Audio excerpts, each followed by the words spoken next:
Hello everyone. So let's solve another easy exponent question. So 40 to the power 40 divided by 20 to the power 20. We have to find the value of this exponent. Okay. So how do we solve? So let's start.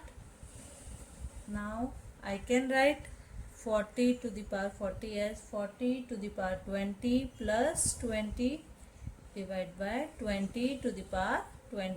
Okay.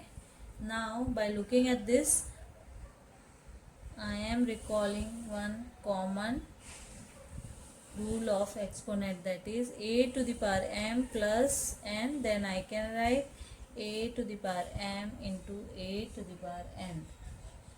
So I will write 40 to the power 20 into 40 to the power 20 divided by 20 to the power 20. Now I can write 40 to the power 20 into 40 to the power 20 divided by 20 to the power 20.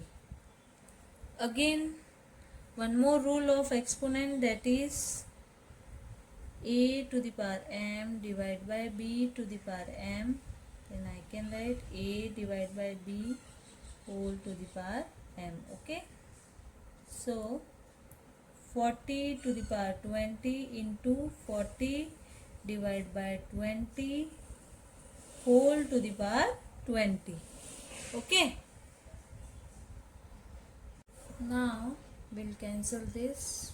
So we have now 40 to the power 20 into 2 to the power 20. Okay. Now one more rule, that is a to the power m into b to the power m. Then I can write a into b whole to the power m. Okay. So by this rule I will write 40 into 2 whole to the power 20. Okay. So 40 into 2, 80 to the power 20. And this is our answer. I hope you like the video. Thank you. Please do share and subscribe. Bye bye.